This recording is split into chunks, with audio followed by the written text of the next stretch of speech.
Вака почна да се пишува уште една црна страница во историјата на Македонија. Со добро скроен план за преземање на власта надвор од галовникот, Зоран Заев со своите пратеници избра нелегитимен председател на парламентот. Со очигледна намера за спроведување на замисленото, Фирет Мухи како најстар пратеник од коалицијата на СДСМ, меѓу клупите, не на говорница, ја стави точката за избор на председател на собранието на дневен ред. Иако свесни дека надвор пред законодавниот дом се одвива протестот на граѓаните за заедничка Македонија, тоа не го спречи Заев да избере нелегитимен председател на парламентот.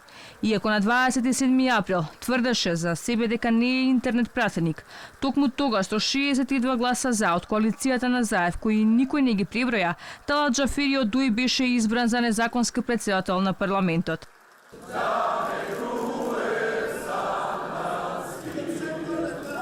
Надвор илјадници граѓани будно ја следеа ситуацијата во собранието, обидот преку државен пуч да се преземе власта. Ситуацијата ескалира во моментот кога народот луто реши да им се спротистави на луѓето за кои што велат дека се обидуваа да ја продадат државата и влегоа во парламентот. Морничави слики, хаос по улиците и во собранието, повредени, полиција во полн состав на секој ќоше во главниот град. 27 април врежа црна дамка во македонската историја.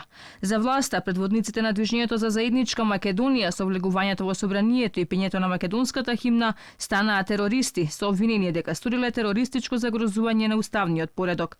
Пратениците кои ги отворија вратите на собранието сепак со политичко пазарење се извлекоа од казни за сторените дела. Прифатија да го дадат својот глас за промена на уставното име, а за возврат си ја купија слободата.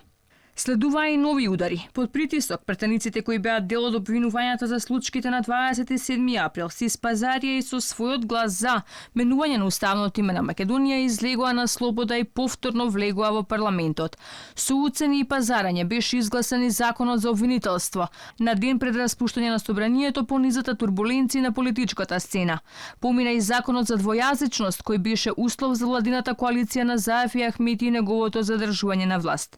А денеска државата се уште ја води истата структура која на 27 април, надвор од сите закони, ја зема власта. Ако тогаш не беше важна волјата на граѓаните, се заобиколија сите собраниски процедури, се погазија закони, сега истите тие луѓе се колнат во почитувањето на законите како светост. За да ме повикаш мене на људскост, прво самија треба да си го покажеш тоа како афинитет.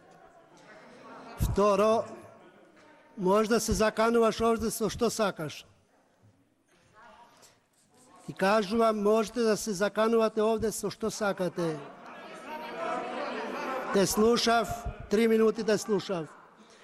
Нема да подлегнам ни под било каков притисок, ни под било каква закана. Македонија сега има пратенички состав кој по скоро една година се уште не е целосно во функција. Блокади нарече се секое законско решение, договори, лидерски рече се никакво поместување. Повторно со прекршување на законите и заразени пратеници во скафандери, Талат Џафери ја заобиколи законската рамка и дозволи гласање во собранието.